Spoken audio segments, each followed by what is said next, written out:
So early in the program, we are talking about people who speak truth to power. This is a wonderful story of a tech writer and tech entrepreneur who is speaking power to power, and in fact, speaking power and saving power for power. Sarah Lacy is apparently a tech columnist, and the strain, of libertarian techies is really, I mean, it's really just, I would describe, and I am certainly willing to take a phone call at 646-257-3920 from any libertarian techie who wants to refute this.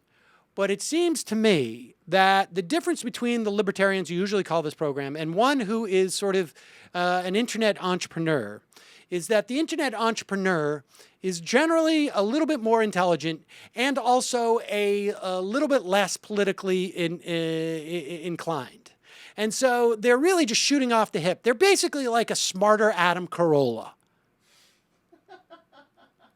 is what it comes down to. And Sarah Lacy seems to fit that mold quite well. She runs the internet publicity site, I guess tech publicity site, PandoDaily.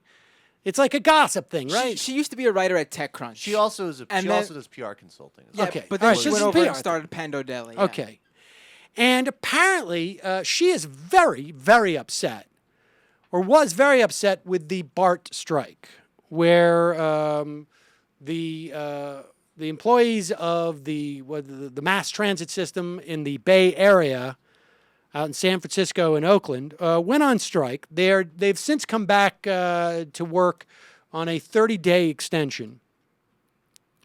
And she is talking about how she wants someone to disrupt BART. In other words, wants a technology that will make mass transit, or this mass transit system, I guess, change the paradigm.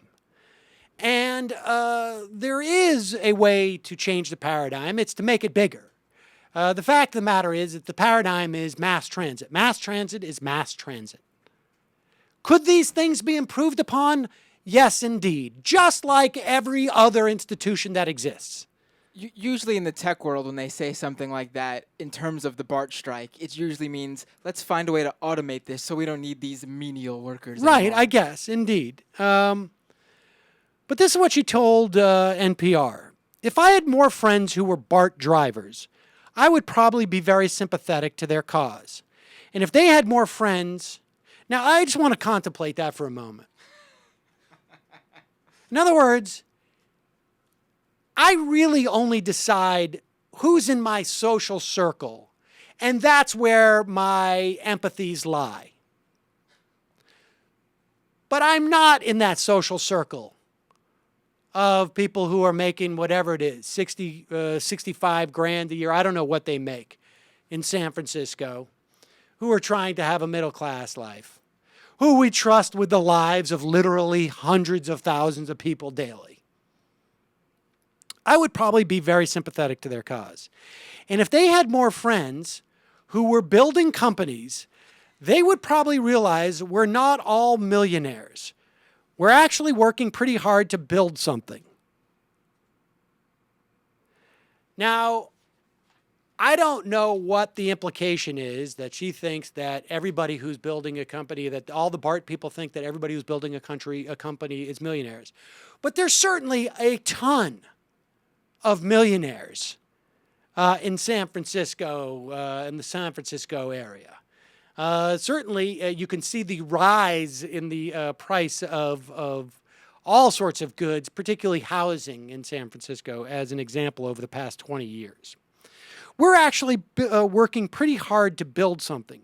People in the tech industry feel like life is a meritocracy.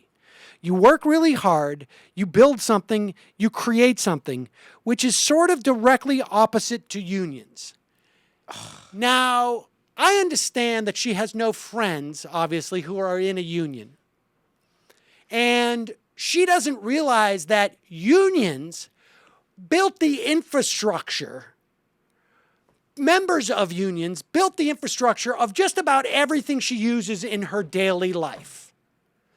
The phone system, the internets,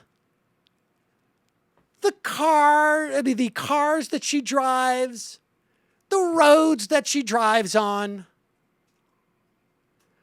Just about everything that she uses in her daily life was built by a member of a union.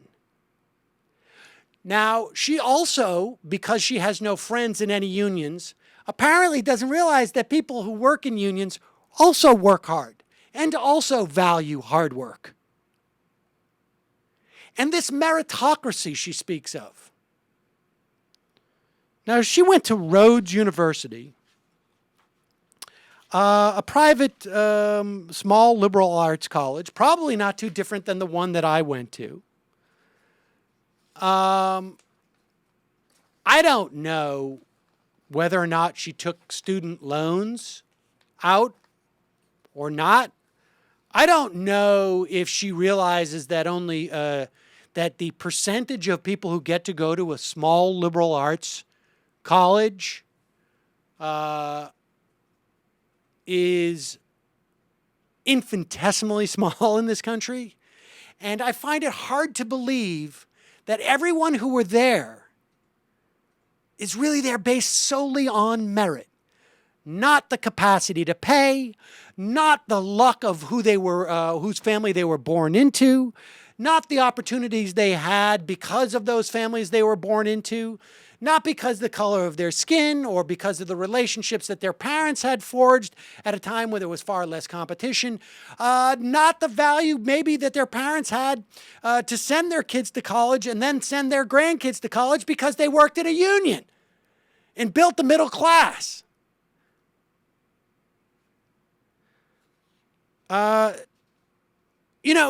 PR is not something that strikes me as a profession that is completely divorced from who you know. And it's not who you know. Like, you don't go into PR because you know a lot of people who dig roads or drive buses or work in the subways. That's not what situates you for a job at PR. What situates you for a job at PR is to hang around with wealthy people who are VCs, who have had the opportunity to get an education that allows them to be in a position to learn new technologies. It's just grotesque. Look, I have no problem with people being ignorant, but to have the immense nerve and chutzpah to parade your ignorance in such a fashion, to parade your lack of empathy, which is really rooted in a fundamental ignorance about the way the world works, to parade that around, I think is just reprehensible. So I don't know what it takes to build a PR company. But apparently what it takes, part of it, according to Sarah Lacy, is a complete disdain for anybody who is, well, you have to appreciate people who are making, six figures. But anybody below that, forget about it. It's those people 6 figures and up. We're not all millionaires.